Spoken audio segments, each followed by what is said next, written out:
Good morning, students. How are you? I think, students, you all are well, fit, and fine.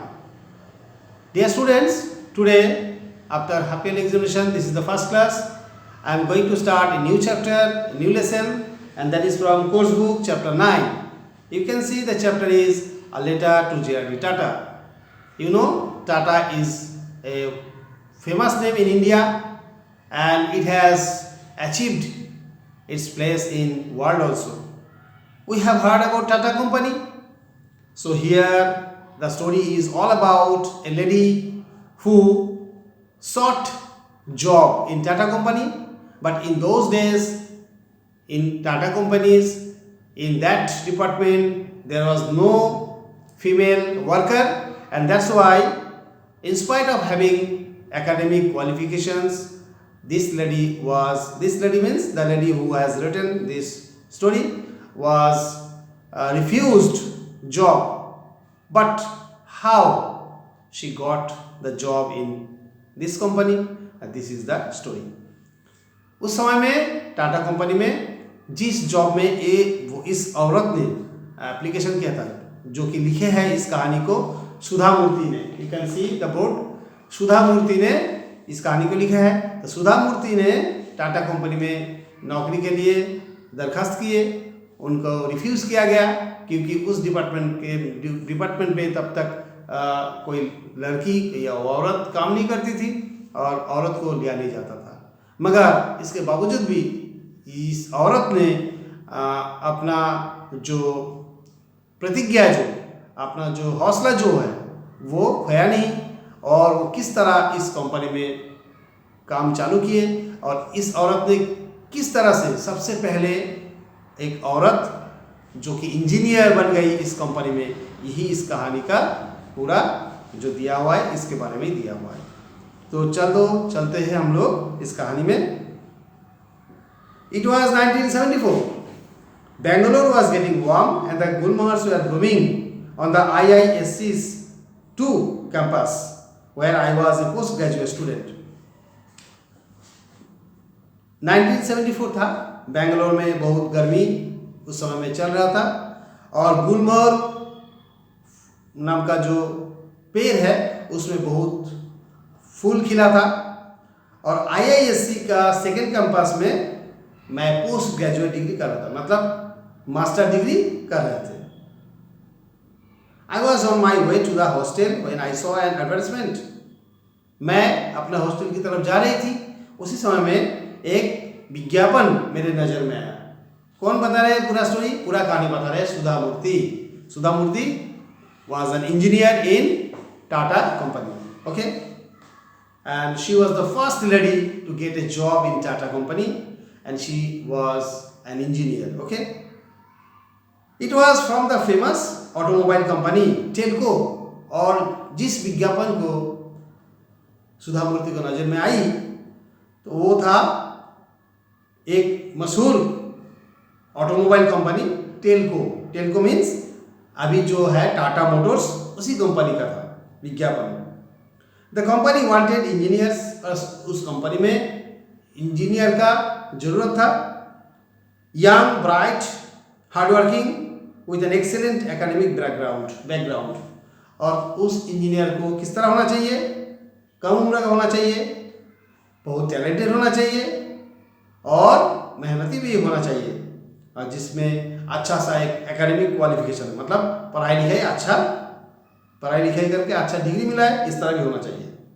At the bottom was a line, और नीचे एक line लिखा गया था, lady candidates need not apply. जो कि female है उन लोगों को अप्लाई नहीं करना है. I was very upset. I means Sudha Murthy बहुत नाखुश हो गए, बहुत दुखी हो गए. क्यों? क्योंकि उनके पास तो सब कुछ है. वो यंग भी है, टैलेंटेड है, हार्डवर्किंग है, और उसके पास अच्छा डिग्री भी है, मगर फीमेल कैंडिडेट को यहाँ पे लेना नहीं है. इस तरह नीचे लिखा गया है, और उसको देखते ही सुधा मूर्ति ने हताश हो गई. I was not keen on the job. उस नौकरी में मेरा ज़्यादा इंटरेस्ट नहीं था, मेरे आग्रह उस नौकरी में नहीं था. But I now saw it as a challenge. मगर इस लाइन को देखते हुए, जैसे कि फीमेल कैंडिडेट को इसमें लिया नहीं जाएगा, इसको देखते हुए मैं एक चैलेंज ले लिया अपने आप, ठीक है। After all I had done extremely well in academics. मैं तो पढ़ाई लिखाई में बहुत अच्छा रिजल्ट किया हूँ, better than most of my male peers. जितना सारा मेल है, मतलब जितना सारा मेल स्टूडेंट्स है, छात्र है, उनसे मैं बहुत आगे पढ़ाई लिखाई में, तो मुझे क्यों नहीं मिलेगा। ये एक चैलेंज के रूप में मैं ले लिया। I was fuming as I went to my room. जब मैं घर में गई, मैं जल रही थी, मेरे गुस्सा बहुत आ रहा था। I would write to the top person at Telco about this injustice. और मैं तय कर लिया कि मुझे एक चिट्ठी लिखना है इस कंपनी का जो सबसे ऊंचा पोस्ट में है, सबसे हाई पोजीशन में जो है, उसको लिखना पड़ेगा। मतलब टेलको कंपनी में मुझे इस तरह लिखना पड़ेगा, क्यों इस तरह दिया गया है, क्यों इस तरह अन्याय किया जा रहा है औरत के ऊपर में, महिला के ऊपर में। But there was a problem, एक समस्या आ गई। I did not know who headed Telco, who headed Telco. मुझे पता नहीं था टेलको कंपनी का हेड कौन थे। मैं किसको लिखूं, मुझे पता होना चाहिए ना टेलको का हेड कौन थे, तो मुझे पता नहीं था। I knew J.R.D. Tata was the head of the Tata group. मुझे पता था टाटा ग्रुप का जो कंपनी है उसका हेड J.R.D. टाटा है, मगर टेलको का कौन है मुझे पता नहीं। I had seen his picture in newspaper. अखबार में उनका पिक्चर में देखा था। I decided to address my letter to him. मैं तय कर लिया कि मैं इनको, जो टाटा ग्रुप का जो हेड है, इनको मैं एक चिट्ठी लिखूंगा, इनको एक चिट्ठी लिखूंगी। Okay, to this day I remember what I wrote. अभी तक मुझे याद है मैं क्या लिखी थी उस समय में। The great Tatas have always been pioneers. मैं इस तरह लिखी थी कि टाटाज का जो जितना सारा लोग है, जितना बड़ा कंपनी है, तो इसमें हमेशा अच्छे अच्छे लोग, जो कि बुजुर्ग लोग, जो कि नेता लोग यहाँ पे रहते हैं। They are the people who started basic infrastructure industries in India such as iron and steel company, chemicals, textiles, locomotives. और टाटा कंपनी जो है वो इंडिया में बहुत सारा अच्छा जो कारखाना बनाए, अच्छा जो कंपनी, जो बिजनेस इंडस्ट्री है उसको बनाया है, और इसमें बहुत सारे अच्छे लोग भी हैं। इस तरह लिखा था मैं। They have supported higher education in India since 1900। और 1900 मतलब 18th सेंचुरी से लेके 19th सेंचुरी तक वो लोग बहुत सारे जगह में एजुकेशन मतलब शिक्षा जो है, शिक्षा को बढ़ावा दिए। And they were responsible for the establishment of the Indian institute of science. और इंडियन इंस्टीट्यूट ऑफ साइंस जो है एक मशहूर इंस्टीट्यूट है, इसको भी वो लोग बनाए थे। Fortunately I study there. और मेरे सौभाग्य ये है कि मैं इस तरह एक इंस्टीट्यूट में पढ़ाई लिखाई करती हूँ। But I am surprised that a company such as Telco is discriminating on the basis of gender. मगर मैं बहुत चौंक गया हूँ, बहुत दुखी हूँ कि टेलको नाम का एक कंपनी, जो कि टाटा ग्रुप का ही कंपनी है, वो पुरुष और स्त्री में अंतर कर रहा है, और एक अन्याय है। तो इस तरह चिट्ठी में लिखे थे कौन? सुधा मूर्ति ने।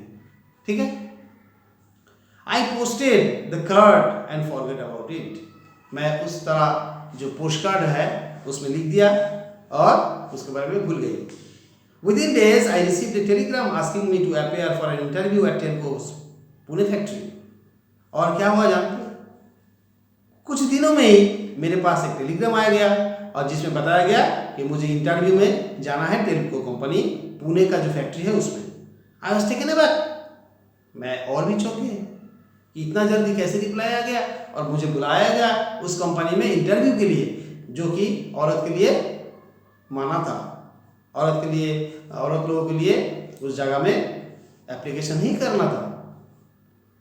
There were 6 people on the panel and I realized then that this was serious business. मैं जहाँ पे खड़ी हो गई वहाँ पे देखा 6 जन इंसान खड़े हैं मेरे इंटरव्यू लेने के लिए और वो लोग बहुत गंभीर। This is the girl who wrote to JRD. यही लड़की है जो कि JRD को चिट्ठी लिखी। I heard somebody whisper as soon as I entered the room. जब मैं उस रूम में पहुंची तब सुनाई दिया मुझे इस तरह बात कि ये लोग बात कर रहे हैं, यही वो लड़की है जो कि JRD को चिट्ठी लिखी। I was sure that I would not get the job. उसी समय मुझे पता चल गई कि मुझे इस तरह यहाँ पे नौकरी नहीं मिलने वाला है। This thought made me fearless. और जब मेरे मन में इस तरह सोच आया कि मुझे यहाँ पे नौकरी नहीं मिलने वाला है, so I was rather cool. और भी मैं शांत हो गए, और भी कंपोज्ड हो गए, और भी अपने अंदर में और भी मैं स्ट्रांग बनते गई। While the interview was being conducted, और जिस समय में इंटरव्यू ले जा रहा था उस समय मैं और भी शांत होकर जवाब दे रही थी। Then an elderly gentleman spoke to me in a kind voice, eliminating need of gloss. उसके बाद मैं देखा एक बुजुर्ग इंसान मुझे बहुत नरम स्वर में मुझे एक्सप्लेनेशन देने लगे, मुझे विस्तारित से बोलने लगे जो कि उस समय में ज़रूरत था। Do you know why you said lady candidates need not apply? क्या आप जानते हैं हम लोग क्यों लेडी कैंडिडेट को यहाँ पे अप्लाई करने के लिए मना करते हैं? It is because we have never employed any woman on this shop. क्योंकि इस जगह में हम लोग कभी औरत को काम में नहीं लगाए हुए। On this shop floor, इस जगह में, इस फ्लोर में हम लोग किसी औरत को नहीं काम में लगाए। This is not a co-ed college.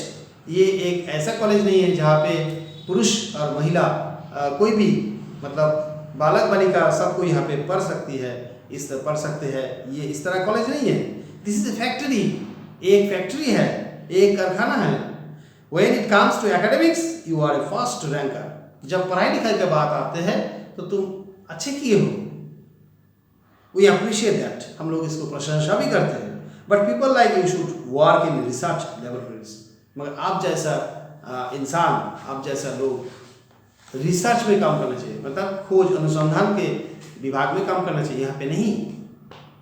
I was a young girl from small town Hubli. Hubli नाम का एक छोटा सा गांव से मैं एक लड़की थी। My world had been a limited place. मेरा जो पृथ्वी जो है वो एक छोटा सा एक सीमा में सीमित थे।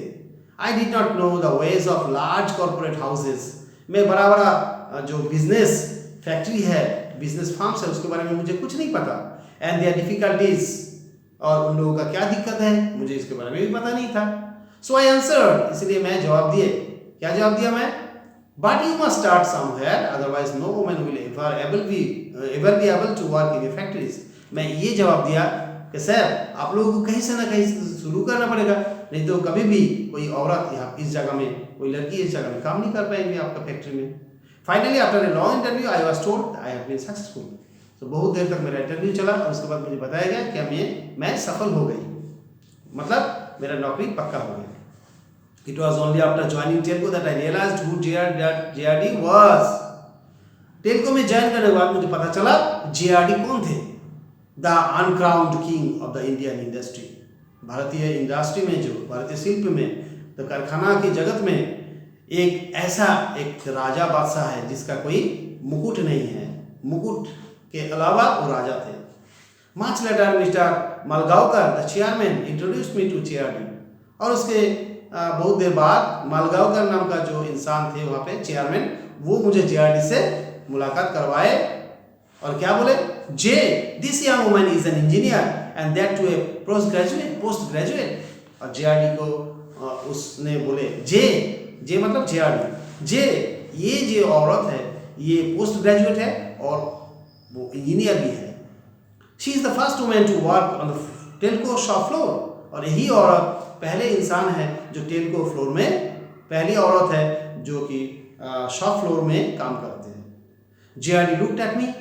JRD टाटा मुझे देखे I prayed he would not ask me any questions about my interview or that postcard.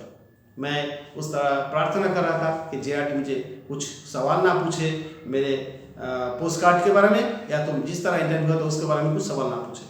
Thankfully he did not. और मैं खुश था क्योंकि इस तरह क्वेश्चन मुझे नहीं किया गया. Instead he remarked, और उसके बदले में वो क्या अपना सलाह दिए, एक जवाब दिए. It is nice that girls are getting into engineering in our country. ये अच्छा है औरत लोग भी इंजीनियरिंग के जॉब में आ रहे हैं, लड़के लोग भी इंजीनियरिंग की जॉब में आ रहे हैं. By the way, what's your name? मगर तुम्हारा नाम क्या है? When I joined TELCO, I was Sudha Kulkarni sir. I replied. और मैं बताया कि मैं जब आपके कंपनी में ज्वाइन की थी तब मेरे नाम सुधा कुलकर्णी था. Now I am Sudha Murthy. अभी मैं सुधा मूर्ति. He smiled a kindly smile. वो एक बहुत अच्छा हंस दिए बहुत अच्छा से. After that I used to see him off and on and off. और उसके बाद से मैं बीच में उनको देखते उनके साथ मुझे मेरा मुलाकात भी होता था. I consider JRD a great man because despite being an extremely busy person, he valued a postcard written by a young girl seeking justice. मैं सोचता हूँ JRD टाटा एक महान इंसान है क्योंकि इतना बिजी होने के बावजूद भी ये इंसान जो JRD टाटा मेरे छोटा सा पोस्ट कार्ड जो लिखा था, एक छोटा सा लड़की न्याय के लिए उसका जवाब दिए. He must have received thousands of letters every day. उनको हर दिन में शायद हजारों इस तरह चिट्ठी मिलते हैं. He could have thrown mine away. मेरी चिट्ठी जो फेंक सकते थे, but he did not do that. मगर वो ऐसा नहीं किए. He respected the ambition of that unknown girl. एक अनजान एक लड़की जो है उसका जो एम्बिशन है, उच्चाकांक्षा है, उसको वो रिस्पेक्ट किए, मतलब सम्मान दिए. Who had neither influence nor money and gave her an opportunity in this company. उस लड़की जिस लड़की को सम्मान दिए उसका ना तो कोई इन्फ्लुएंस था, मतलब ना तो कोई वहाँ पे कोई जान पहचान कोई था, ना तो उसके पास रुपया था, और इस तरह एक लड़की को इस कंपनी में वो मौका दे दिए. ये मेरे लिए अच्छा चीज़ था. He did not merely give her a job. उस लड़की को JRD ने एक नौकरी ही नहीं दी. He changed her life and mindset forever. उस लड़की के ज़िंदगी का जो मन का जो सोच है वो भी बदल दिए और ज़िंदगी भर के लिए वो बदल गए. I always looked up to JRD. मैं हमेशा JRD को सम्मान करता था. I saw him as a role model for his simplicity. मैं उनको एक आदर्श के रूप में लिया था क्योंकि उसका सरलता जो है, सिंप्लिसिटी जो है, उनमें मैं खुश हो गई थी. His generosity, his kindness and the care he took of his employees. उसका महानता, उसका दया और उसका जो देखभाली एम्प्लॉय के जो काम करते हैं उसके लिए जो उनका सोच विचार है, उसके लिए मैं बहुत उनको प्यार या तो सम्मान करने लगी. Those blue eyes always reminded me of the sky. JRD Tata का जो नील आंखें हैं, उनको देख के मुझे आसमान का याद आ जाती थी. They had the same vastness and magnificence. आसमान का जिस तरह विशालता होता है, महानता होता है और जितना सुंदर होता है, JRD का जो नील आँख वो भी बहुत महान था और वो भी बहुत सुंदर था. So this is all about Sudha Murthy's declaration, Sudha Murthy's confession. सुधा मूर्ति किस तरह से इस कंपनी में नौकरी उनको मिला और JRD टाटा किस तरह इंसान थे, ये इस कहानी में हम लोगों को सीखने को मिला. और इस कहानी में हम लोगों को एक सीख मिला कि ज़िंदगी में कभी हारना नहीं. किसी जगह में अगर मुसीबतें आते हैं तो उस मुसीबत से हम लोग को झेलना पड़ेगा, और जहाँ पे लगता है हम लोगों को अन्याय हो रहा है उस अन्याय के विरोधिता भी करना चाहिए, मगर वो सही तरीके से होना चाहिए. अगर तुम में कुछ टैलेंट है तो उस टैलेंट को तुम्हें दिखाई देगा और सबको उसका सम्मान भी देना पड़ेगा, मगर किस तरीके से तुम्हें उस सम्मान हासिल करना है वो तुम्हें सोचना है. तो students, I hope you love this chapter, and I think you would read this chapter again and again and try to understand the word meanings. I have made some word meanings for you. I will send through Snap. So this is the end of this class. Bye bye. Have a great day.